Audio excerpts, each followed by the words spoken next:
अस्सलामु अलैकुम वरहमतुल्लाहि वबरकातुह। मोहतरम भाइयों, बुज़ुर्गों, दोस्तों, ये हमारा इस्लाह मुआशरा का 536वां सबक है। मोहतरम बुज़ुर्गों, पूरे मुल्क में फ़िलहाल जो है केरला के एक कपल के लव मैरिज की ख़बर छाई हुई है और बहुत सारे न्यूज़ चैनल ने, बहुत से कट्टरपंथियों ने उसको लव जिहाद का नाम दे दिया है। इसीलिए आज मैं ये चाहता हूँ कि आप तमाम लोगों को ये बताऊँ कुछ फैक्ट्स। हमारा जो कॉन्स्टिट्यूशन है उसने इस मुल्क के रहने वाले हर सिटीज़न को, हर शहरी को जो हुकूक दिए हुए हैं, लेकिन अफसोस के साथ मैं आपको बताऊंगा उन हुकूक का हम लोग इस्तेमाल कितना करते हैं और उन हुकूक की पामाली कितनी हो रही है। सबसे पहली चीज़, हमारे कॉन्स्टिट्यूशन ने इस मुल्क के अंदर रंग, नस्ल, ज़ात, धर्म, ऊंच नीच, बिरादरी, ख़ानदान, इस बुनियाद के ऊपर तमाम लोगों को फंडामेंटल राइट्स दिया हुआ है कि कोई भी इंसान, चाहे किसी नस्ल का हो, किसी भी रंग का हो, किसी भी ज़ात का हो, किसी भी बिरादरी का हो, किसी भी ख़ानदान और किसी भी धर्म का हो, उसे अपने मज़हब के एतबार से, अपने बिरादरी के, अपने ख़ानदान की पूरी आज़ादी है। वो जो चाहे वो बिरादरी इख्तियार करे, जो चाहे वो सरनेम इख्तियार करे, जो चाहे वो ख़ानदान इख्तियार करे, जो चाहे वो मज़हब इख्तियार करे, कोई उस पर एतराज़ नहीं कर सकता। अगर कोई एतराज़ करता है किसी के धर्म को लेकर, किसी के बिरादरी को लेकर, किसी के ख़ानदान को लेकर, यहाँ तक कि किसी के रंग और नस्ल को लेकर, तो हमारे कॉन्स्टिट्यूशन के हिसाब से वो बहुत बड़ा जुर्म है। और ये जुर्म सबसे ज़्यादा हमारे टीवी चैनलों के उन एडवर्टाइजमेंट्स में हो रहा है जिनके अंदर काले से गोरा बनाने के क्रीम के ऐड दिखाए जा रहे हैं, जिसमें हमारे बाबा रामदेव की जो कंपनी है पतंजलि, वो भी किसी से पीछे नहीं है। रेसिसिज्म, इसे रेसिसिज्म कहा जाता है। ये हमारे कॉन्स्टिट्यूशन के ख़िलाफ़ है ये। लेकिन इतनी बड़ी कॉन्स्टिट्यूशन की खिलाफ वर्जी खुलेआम टीवी के ऊपर हो रही है, मगर कोई उसके ऊपर आवाज़ उठाने वाला नहीं है, कोई बोलने वाला नहीं है। वजह यह है, पब्लिक को पता ही नहीं है कॉन्स्टिट्यूशन ने हमको क्या हुकूक दिए हैं। आप सोचो कॉन्स्टिट्यूशन की कितनी बड़ी खिलाफ वर्जी हो रही है कि कॉन्स्टिट्यूशन कहता है कि रंग नस्ल की बुनियाद पर तुम किसी पे टिप्पणी नहीं कर सकते हो, और यहाँ पे खुलेआम एक घर में दो बेटियाँ हैं, एक थोड़ी सी काली सांवली है और दूसरी का रंग थोड़ा सा ब्राइट है। रिश्ता देखने के लिए आए, जब काली सांवली को लेकर आए तो रिश्ता देखने वालों की नज़र वो जो थोड़ी सी गोरी थी उसके ऊपर पड़ गई।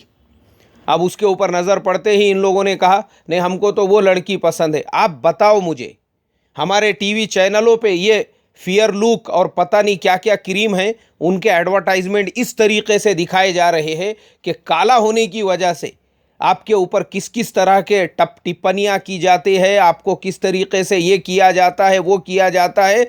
इसके लिए ये हमारा क्रीम ख़रीदो। यानी वो ख़ुद टीवी पे आकर हर उस इंसान को जिसका कलर थोड़ा सा डार्क है, ये उसका मजाक उड़ा रहे हैं। ये कॉन्स्टिट्यूशन की खिलाफ वर्जी हो रही है, बोलने वाला नहीं कोई। उसके बाद आप आगे आइए, मज़हब के नाम पर पूरी आज़ादी इस मुल्क के अंदर है, आप जो चाहे वो मज़हब इख्तियार कर सकते हैं। लेकिन इतना मुश्किल हो चुका है, एक आदमी अपना मज़हब छोड़कर दूसरा मज़हब इख्तियार करना चाहता है। स्टेट गवर्नमेंटों ने अपनी तरफ से नए नए कानून लागू किए हुए। अभी राजस्थान गवर्नमेंट ने एक कानून लागू की, उसको ज़िला मजिस्ट्रेट की परमिशन लेना पड़ेगी, उसको ये करना पड़ेगा, वो करना पड़ेगा। हालांकि मैं समझता हूँ ये हमारे डॉक्टर बाबा साहेब अम्बेडकर के बनाए हुए कॉन्स्टिट्यूशन में ज़बरदस्ती की मुदाखलत है। ये डॉक्टर बाबा साहेब अम्बेडकर वाला जो कॉन्स्टिट्यूशन है उसका आर्टिकल नंबर 25 आपको fundamental rights of the freedom of religion देता है। उसके बाद दूसरे को मुदाखलत करने का कोई हक़ हासिल नहीं है। कोई भी इंसान, मैं आपको बताऊं, आपको झटका लगेगा मेरी बात सुनकर, पूरी दुनिया में जो हमारे मुल्क का डेमोक्रेटिकल ढांचा है वो इतना मजबूत है और हमारा जो कॉन्स्टिट्यूशन है उसमें इतना फ्रीडम है जितना फ्रीडम अमेरिका के कॉन्स्टिट्यूशन में भी नहीं है। पूरी दुनिया में हम दुनिया की सबसे बड़ी डेमोक्रेसी है। लेकिन अफसोस की बात है, ये ज़बरदस्ती की छेड़छाड़ है ये डॉक्टर बाबा साहेब अम्बेडकर वाले कॉन्स्टिट्यूशन के साथ में। और वो कॉन्स्टिट्यूशन के साथ में छेड़छाड़ करके राजस्थान गवर्नमेंट ने अपना एक अलग कानून बना दी, गुजरात गवर्नमेंट ने अपना एक अलग कानून बना दी कि कोई किसी अगर मज़हब इख्तियार करना चाहता है उसको इसका परमिशन लगेगा, उसका लगेगा, उसके बाद में वो अपना कोई दूसरा मज़हब इख्तियार कर सकेगा। अच्छा चलो, उसने सब कुछ कर लिया, कलेक्टर की भी परमिशन ले लिया, ज़िला मजिस्ट्रेट की भी परमिशन ले लिया, और फिर अपने मर्ज़ी से अपना धर्म परिवर्तन करना चाहता है। उसके बाद फिर उसके सामने मसाइल हैं। क्या मसाइल है उसके सामने? अब लोग उसके दुश्मन बन गए हैं, ख़ानदान वाले उसके दुश्मन बन गए हैं, बिरादरी वाले उसके दुश्मन बन गए हैं, और वो लोग जिनकी वजह से इसने दूसरा मज़हब इख्तियार किया था, पुलिस की तरफ से उनको ज़बरदस्ती टॉर्चर किया जा रहा है। तो मैं जब इस तरह की ख़बरें वग़ैरह टीवी में देखता हूँ या न्यूज़पेपर्स में पढ़ता हूँ, मुझे हैरत होती है कि यार ये खुला हुआ, ये लोग जो है, ये टीवी एंकर्स जो एक इंसान अपने मर्ज़ी से अपनी ज़िंदगी गुजारना चाहता है, ये क्यों उसको कहीं पे लव जिहाद का नाम देने में लगे हुए हैं? अरे ये फंडामेंटल राइट्स है भाई, लोगों के राइट्स है ये हर सिटीज़न को मिला हुआ उसका हक़ है। ये वो जो चाहे वो मज़हब इख्तियार कर सकता है अपने मर्ज़ी से, लेकिन यार हम उसको मानने को तैयार नहीं है। हम थोपने में लगे हुए हैं ज़बरदस्ती लोगों के ऊपर, और हमारी इसी कंजस्टेड थिंकिंग की वजह से हम जो इतने पीछे हैं उसका यही एक रीज़न है। मैं आपको एग्ज़ाम्पल देता हूँ दूसरे मुल्कों का। देखो, जहाँ पे लोग, उनकी सोच बड़ी होती है ना, तो उसी एतबार से उनकी तरक्की भी बड़ी होती है, उनके ज़िंदगियों में खुशहाली भी बड़ी होती है। अमेरिका में बराक ओबामा के ज़माने में CNN के एक रिपोर्टर ने उनसे कहा, सा यू नो, या nowadays Islam is the spreading in our country very fast and maybe one day whole our country will be Muslim country. Reporter ने कहा, सर बोले, हमारे मुल्क के अंदर सबसे तेज़ी के साथ में फैलने वाला मज़हब अगर कोई है वो इस्लाम है, और एक दिन ऐसा होगा पूरा अमेरिका मुसलमान हो जाएगा। तो बराक ओबामा ने उस टीवी रिपोर्टर को रिप्लाई दिया, कहा, no problem, if everybody will accept Islam then no problem, we will accept Islam. सब लोग अगर मुसलमान हो जाएंगे तो कोई प्रॉब्लम ही नहीं है, हम भी मुसलमान हो जाएंगे।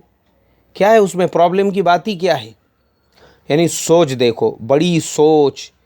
तो अल्लाह तबारक व तआला ने वो सोच के एतबार से उन लोगों के हक़ में फ़ैसले भी बड़े किया, जो वहाँ पे खुशहाली, लोगों के ज़िंदगियों में सुकून, लोगों के ज़िंदगियों में चैन, इत्मीनान। इसीलिए है हम लोग क्यों पीछे हैं। मैं आपको फैक्ट्स बताता हूँ हम लोग क्यों पीछे हैं।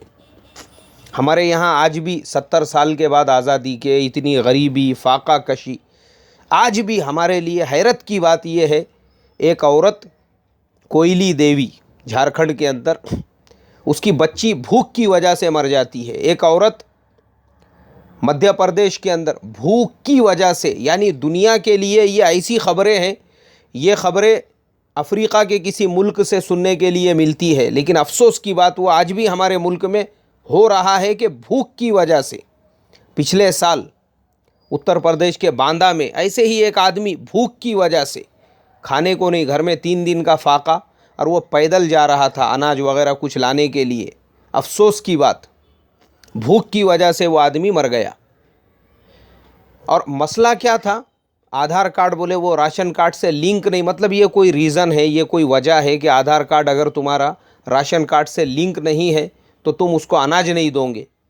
यार क्या ये सर पे मिट्टी डालने वाली बात है ये। यानी इंसान मर रहा है, उससे ज़्यादा अहमियत इस बात की है कि आधार कार्ड जो है वो राशन कार्ड के साथ में लिंक है या नहीं है।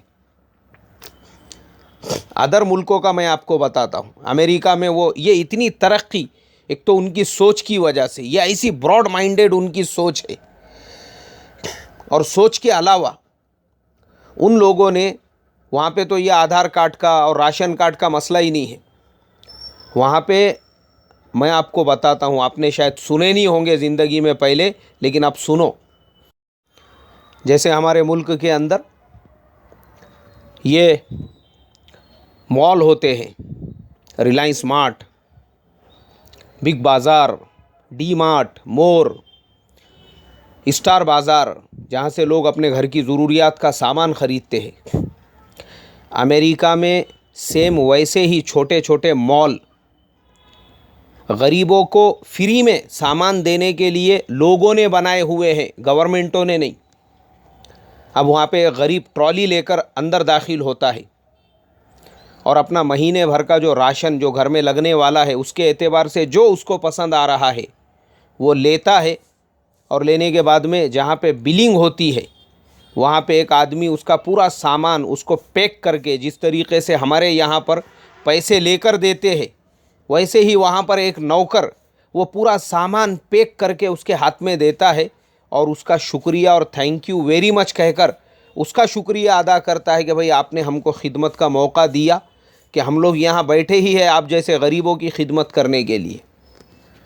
सोचो मेरे मोहतरम बुज़ुर्गों, अगर हमारे इंडिया में ऐसा कोई स्टोर ओपन हो जावे ना, तो अगर सुबह में ओपन हुआ तो असर तक मैं कहता हूँ उसके अंदर का सामान तो दूर की बात है, वो सामान रखने की जो अलमारियाँ रहेंगी कौम उसको भी छोड़ने वाली नहीं है, बल्कि वो सामान लपेट के जो देने वाला है उसके नीचे की कुर्सी भी लेके आ जाएंगे खींच खाच के। ये हमारा हाल है।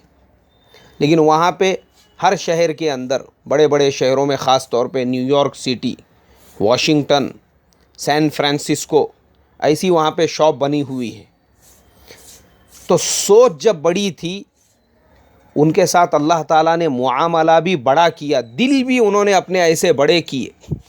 वहाँ पे जगह जगह पर फूड व्हीकल चलता है, उसके अंदर वो लोग हॉट डॉग, जैसा अपने यहाँ पे वड़ा पाव होता है उस टाइप में गरीबों को मुफ्त बांटते हैं, मुफ्त में तकसीम करते हैं।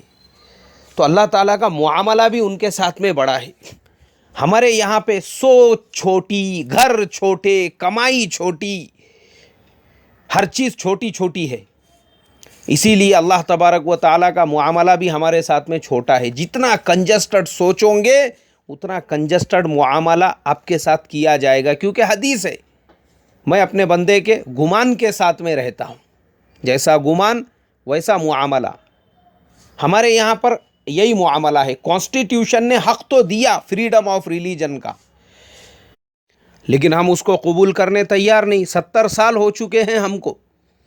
आज भी मैं न्यूज़ चैनलों पर देखता हूँ, न्यूज़ ख़बरों में पढ़ता हूँ, कई नौजवान ऐसे हैं बेचारे, कई नौजवान एक ही मज़हब के, लेकिन बिरादरी ऊंची नीची होने की वजह से कहीं पे दरख्त को लटक कर उन्होंने ख़ुदकशी कर दी। क्यों?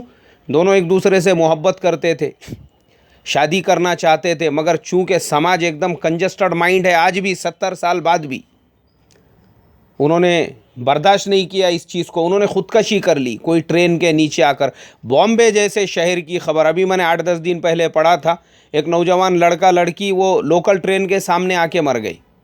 नहीं, क्यों इनकी जाने जा रही है, क्यों ऐसा हो रहा है?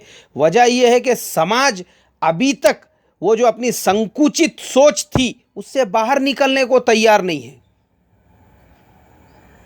एक लड़की जो खुद डॉक्टर है अपने मर्जी से सुप्रीम कोर्ट के अंदर खड़े रहकर कहती है, अरे बाबा मेरे ऊपर कोई ज़बरदस्ती नहीं की गई। अभी देखो कितनी हैरत की बात है, सुप्रीम कोर्ट में उसको कहना पड़ रहा है, जबकि वो अपने मर्जी से 21 साल की लड़की है, बच्ची नहीं है, लेकिन थोपा जा रहा है हमारे न्यूज़ चैनल्स। हैरत की बात, वो हिंदुस्तान जहाँ पे हर साल 600 फिल्में लव स्टोरीज़, रोमांटिक स्टोरीज़ के ऊपर बनती है, उसी मुल्क का ये हाल है कि जहाँ पे भड़काई जाती है फिल्मों और टीवी सीरियलों के ज़रिए से ये आग, अगर वहाँ पर कोई नौजवान लड़का लड़की एक दूसरे से मोहब्बत करके अपने मर्ज़ी का मज़हब इख्तियार करके निकाह करना चाहते हैं तो हमारे यहाँ पर मामला सुप्रीम कोर्ट तक पहुँच जाता है। अल्लाह हिफाजत फरमाए। इसी वजह से हमारे सोच की वजह से आज भी हम उससे बुरे हाल में है आज़ादी के वक्त में जिस हाल में थे। इसलिए मोहतरम बुजुर्गों, कॉन्स्टिट्यूशन का एहतराम करो, कॉन्स्टिट्यूशन को फॉलो करो और कॉन्स्टिट्यूशन की स्टडी करो। और डॉक्टर बाबा साहेब अम्बेडकर का जो बनाया हुआ कॉन्स्टिट्यूशन था उसमें अगर कोई मुदाखलत कर रहा है तो उसके अगेंस्ट में जो है एक्शन लेने की फ़िक्र करो, कोशिश करो, मुत्तहिद बनकर मुकाबला करो उनका, तो ही हमारा कॉन्स्टिट्यूशन बाकी रह सकता है। अल्लाह मुझे आपको अमल की तौफीक अता फ़रमाए। अस्सलामु अलैकुम व रहमतुल्लाहि व बरकातुहू।